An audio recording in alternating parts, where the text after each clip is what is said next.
video que tiene como objetivo la realización de un ejercicio resuelto utilizando la programación orientada a objetos, introducción a la programación orientada a objetos, y como estructura de control utilizaremos la estructura secuencial. Como recomendaciones, sugerimos que vayan a las dos listas de reproducción que se les indica aquí. La primera, llamada Fundamentos para la Creación de Programas, donde encontrarán una serie de videos cortos donde se van explicando detalle a detalle los conceptos previos que ustedes necesitan tener consolidados para poder comprender mejor tanto este ejercicio como los que vamos a realizar sucesivamente. La segunda lista de reproducción tiene que ver con los fundamentos de la programación orientada a objetos, que también tiene el contenido teórico fundamental para que usted pueda entender lo que es la programación orientada a objetos y cómo resolvemos este tipo de ejercicio. Les muestro brevemente estas listas de reproducción.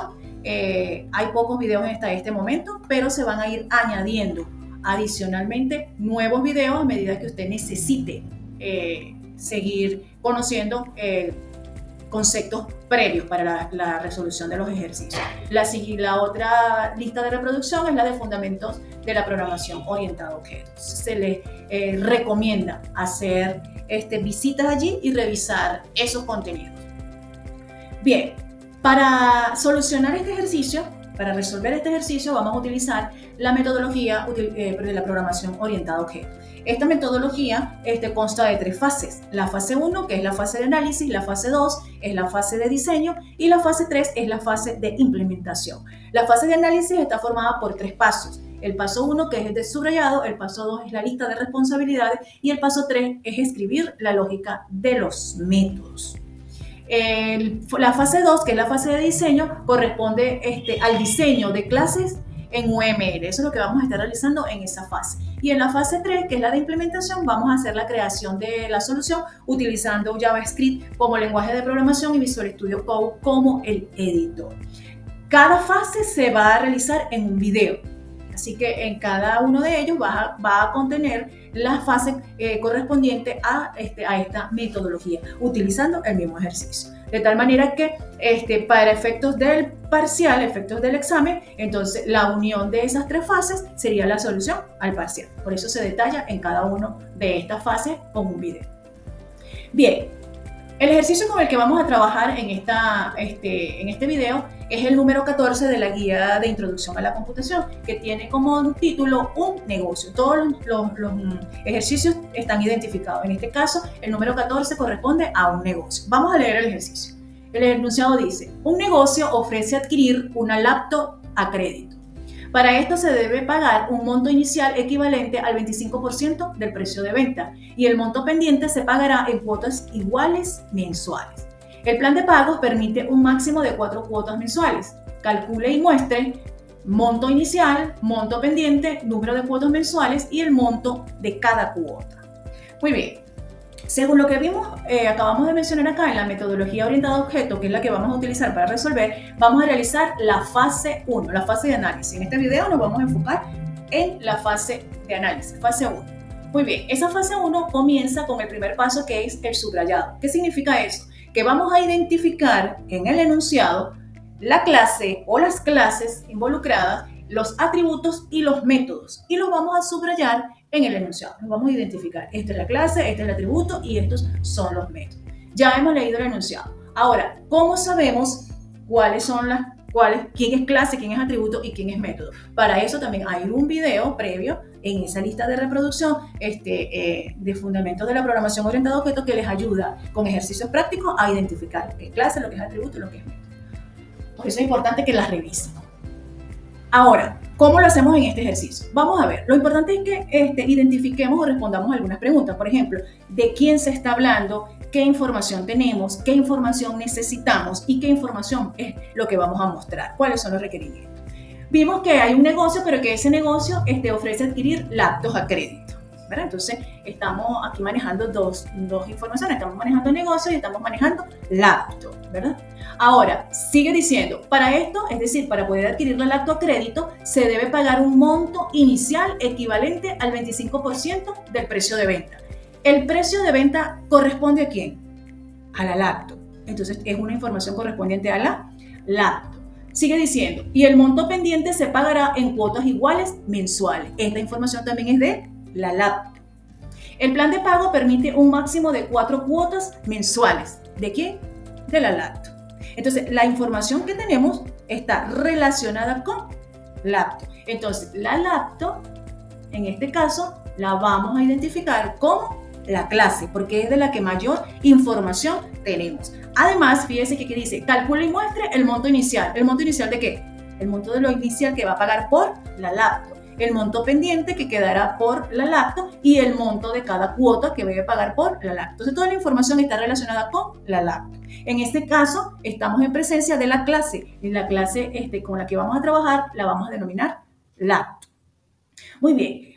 Algo importante, el paso 1 y el paso 2 están íntimamente relacionados. En el paso 1 usted subraya en el enunciado, pero en el paso 2, que es la lista de responsabilidades, usted lo que va a escribir una lista con lo que va identificando. Al LAPTO, LAPTO dijimos que era la clase, entonces aquí coloca lista, coloca LAPTO. ¿Qué responsabilidad tiene? Ella va a ser la clase en este ejercicio. Entonces de esa manera vamos haciendo los dos pasos simultáneamente. Bien, ya hemos identificado la clase en nuestro enunciado. Ahora, vamos a identificar los atributos. Los atributos en la programación orientada a objetos no es más que las características o propiedades que tienen los objetos que pertenecen a esa clase. Por lo tanto, una clase tiene que tener esos datos que deben recogerse, deben solicitarse, deben tenerse para que los métodos puedan ser ejecutados. Muy bien, ahora, ¿cómo identificamos en este caso del enunciado los atributos? Algo que nos va a ayudar son esta información que aparece aquí, que son los datos de prueba. Los datos de prueba consisten en que una vez que ya tengamos la solución codificada en un lenguaje de programación, en este caso JavaScript, en nuestro programa, entonces introducimos estos datos y la solución, los resultados deben ser los que se muestran acá. Pero para poder tener la salida necesitamos unos datos de entrada. En este caso dice precio de venta del producto, que en este caso sería de la LAPTO, y la cantidad de cuotas mensuales. Estos dos que están acá serían los atributos, que en el enunciado corresponderían, ¿verdad?, al precio de venta y la cantidad de cuotas mensuales, el número de cuotas. Vamos a llamarlo número de cuotas. Aquí, selecciona aquí, cuotas mensuales. ¿Por qué el número de cuotas? Porque el enunciado dice que el plan de pago permite un máximo de 4 cuotas. Usted puede pagar, elegir cómo pagar ese LAPTO, en una, en 2, en 3 o en 4. Pero ese dato debe ser recogido, solicitado por el programa para poder realizar el cálculo. Entonces, tanto precio de venta como número de cuotas, entonces serían los atributos que formarían esta clase. Entonces, acá en la lista de responsabilidades colocamos precio de venta y número de cuotas. Los dos son atributos de la clase LAPTO.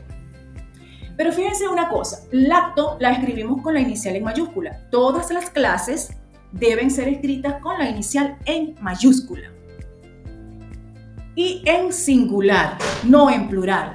Aunque son muchas LAPTOs, pero solamente vamos a referirnos al nombre de la clase en singular. En este caso sería LAPTO. Otra cosa, en el caso de los atributos, tanto de los atributos como de los métodos, la forma de escribir los nombres, tanto de atributos como de los métodos, va a ser siguiendo una nomenclatura. Y la nomenclatura consiste en comenzar con minúscula o escribir el nombre de estos en minúscula. Pero ¿qué pasa cuando el nombre de un método o el nombre de un atributo está formado por 2 palabras o más? Bueno, ocurre lo que está sucediendo con precio de venta. Precio de venta tiene 2 palabras. Escribo precio todo en minúscula, pero la inicial de la segunda palabra la escribo en mayúscula, ¿sí? El nombre completo en minúscula, pero si está formada por 2 palabras o más, la inicial de la segunda en mayúscula. Y si tiene una tercera palabra, la inicial de la tercera también en mayúscula, ¿sí? Muy bien, esa es una nomenclatura que usted debe aprender a manejar de aquí hasta su vida profesional. Bien, entonces tenemos precio de venta y número de cuotas. De esta manera identificaríamos nuestros 2 atributos. Ahora, vamos a identificar, según el paso 1, los métodos. Los métodos no es más que los requisitos que nos están solicitando que haga nuestro programa. ¿Qué le pide que haga? Que dice, calcule el monto inicial, el monto pendiente y el monto de cada cuota. Esos son cálculos matemáticos que usted tiene que realizar, codificar y que su programa tiene que ejecutar y dar una salida. Por lo tanto, ellos se convierten en métodos. acciones que debe realizar su programa para poder mostrar resultados, requerimientos. Muy bien, ahora, ¿cómo se llama? Bueno, aquí le piden calcular el monto inicial. ¿Cómo lo va a llamar? Pues así como se llama, monto inicial. Fíjense que, como les expliqué, para identificar o para escribir los atributos, vamos a utilizar la misma nomenclatura para los métodos. Sería monto inicial, está formado por dos palabras, la primera totalmente en minúscula y la inicial de la segunda palabra en mayúscula. El otro método es monto pendiente, tiene que hacer un cálculo, ¿verdad? Para hacer el cálculo para ver cuánto es lo que queda restando por pagar por la lacto que se está llevando. Ese monto pendiente es el nombre que le vamos a dar a nuestro método, monto pendiente. Y el otro método, monto de cada cuota. El monto de cada cuota se escribe, yo lo llamé monto cuotas. Y los tres son métodos. Usted dirá, pero ¿por qué número de cuotas no es un método? Número de cuotas mensuales no es un método, porque ya lo identificamos como un atributo. De hecho, es lo que su programa va a solicitar. Su programa va a solicitar el precio de la lacto, que tiene de venta la lacto, y el número de cuotas en que las quiere cancelar. Teniendo esos dos datos, que son los atributos de la clase, entonces es los datos que necesitan los métodos que ya hemos mencionado, monto inicial, monto pendiente, monto de cuotas, para realizar los cálculos. Muy bien, entonces ya hemos identificado clases, atributos y métodos en esta clase.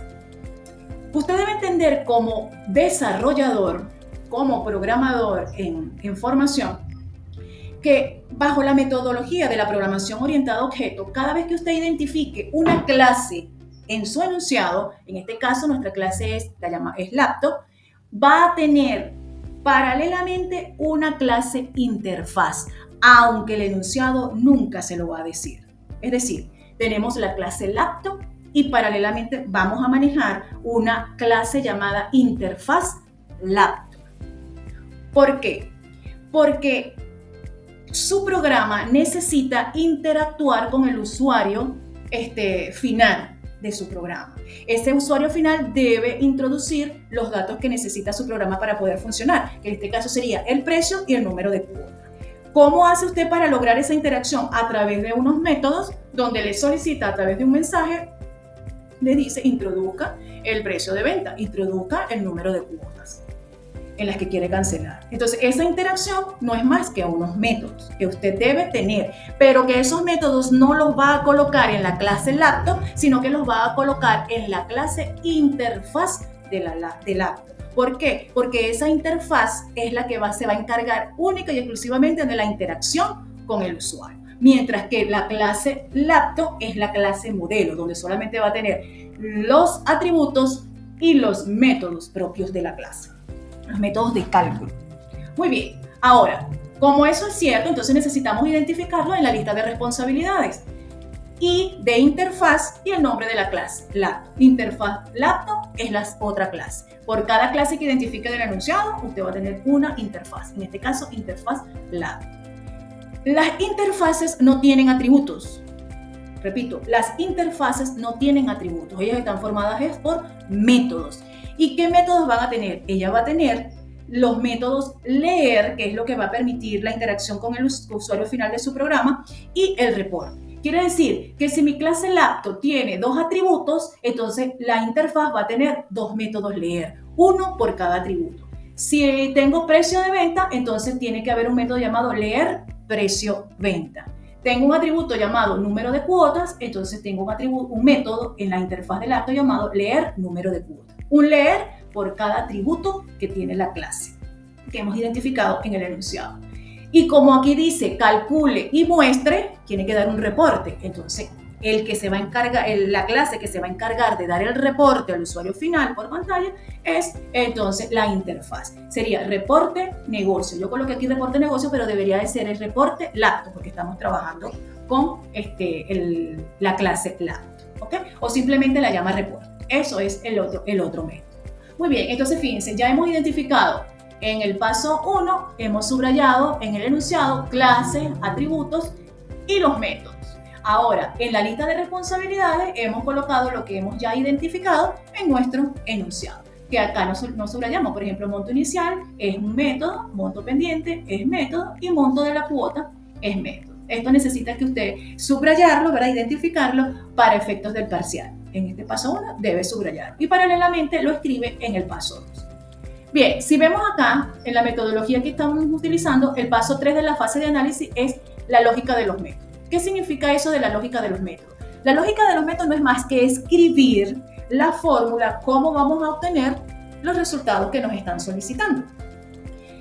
Y eso se hace única y exclusivamente con los métodos de cálculo, los métodos que necesitamos calcular, necesitamos obtener. Fíjense que si vemos en la lista de responsabilidades, los métodos, identificamos los métodos, tenemos un método llamado monto inicial, es el primero que está acá. El monto inicial, ¿cómo se calcula el monto inicial? Vamos al enunciado, el enunciado nos dice, para esto se debe pagar un monto inicial equivalente al 25% del precio de la venta. Es decir, usted le va a calcular al precio de venta de la laptop el 25%. Tiene que crear una fórmula. Esta fórmula quedaría así: precio de venta por 25 entre 100, que equivale al 25%. ¿Qué estructura de control estamos utilizando? Una estructura secuencial. Fíjense que hay solo una instrucción, es la que se va a ejecutar. No tiene que tomar decisión, no se tiene que repetir, es una instrucción básica, lineal. En este caso estamos en presencia de una estructura secuencial. Vamos con el siguiente método. El siguiente método dice monto pendiente. Ok. Si usted tiene el precio de venta de la laptop y ya calculó el monto de la inicial, ¿cómo calcula el monto pendiente? El monto pendiente no sería más otra cosa que la diferencia entre el precio de venta menos el monto inicial que está pagando, ¿verdad? Que va a pagar. Ahora, fíjese que el monto inicial ya usted lo calculó en este método. Usted no tiene por qué reescribir este código. Usted simplemente hace el llamado al método que hace esta instrucción. Por eso la programación orientada a objetos tiene como característica principal el hecho de ser reusable. El código es reusable. Usted escribe este método una sola vez y lo utiliza tantas veces como sea necesario. Entonces, en este caso, en el monto pendiente, usted tiene que restar el precio de venta de la laptop menos el monto inicial. Pero el monto inicial se calcula de esta manera. No tiene que reescribir la fórmula, sino que hace el llamado al método monto inicial y él se ejecuta y le devuelve el monto. Fíjense que también tenemos una sola instrucción. No hay que tomar decisiones, no hay que decidir, no hay que repetir. Por lo tanto, estamos ante la presencia de una estructura de control secuencial. El siguiente método que tenemos es el monto pendiente. El número de cuota, el monto de la cuota que vamos a cancelar. El enunciado dice que el monto pendiente se pagará en cuotas iguales mensuales. El monto pendiente se pagará en cuotas iguales mensuales. Ok, entonces ya tengo el monto pendiente calculado en este método. Entonces, ¿qué va a hacer? Como usted, el programa va a pedir fíjense lo que va a solicitar como datos de prueba, va a pedir el precio de la laptop y va a pedir el número de cuotas, que puede variar entre 1 y 4. ¿Qué ocurre? Entonces, para calcular el monto de la cuota mensual, usted tiene que crear la fórmula que sería el monto pendiente, invoca el método monto pendiente, que es este que tiene aquí, ¿verdad? Que ya tiene su fórmula, y lo va a dividir entre el número de cuotas que el cliente dice que va a pagar su laptop. Pero como esa cuota es variable, ese número de cuotas es variable, pero no sabemos cuánto va a elegir él, entonces llamamos acá el atributo. Entonces dividimos el monto de pendiente, que es este método anterior, entre el número de cuotas, que es el atributo que hemos capturado por teclado. Entonces, de esta manera tenemos la implementación de la lógica de los métodos a nivel de análisis. Eso es lo que usted debe entender, que es lo que va a realizar su programa. Luego, en la fase 3 de implementación, cuando estemos utilizando JavaScript, allí sí vamos a utilizar la codificación que él establece para poder reescribir esto que tenemos aquí a nivel de análisis, a nivel de abstracción. Muy bien, entonces de esta manera hemos terminado con lo que es la fase 1, la fase de análisis, donde hemos identificado la clase, en este caso hay una clase, atributos y los métodos del enunciado, hemos creado la lista de responsabilidades y hemos colocado la lógica de los métodos de cálculo que tiene nuestro ejercicio. En los videos siguientes analizaremos o desarrollaremos la fase 2 de este ejercicio y la fase 3.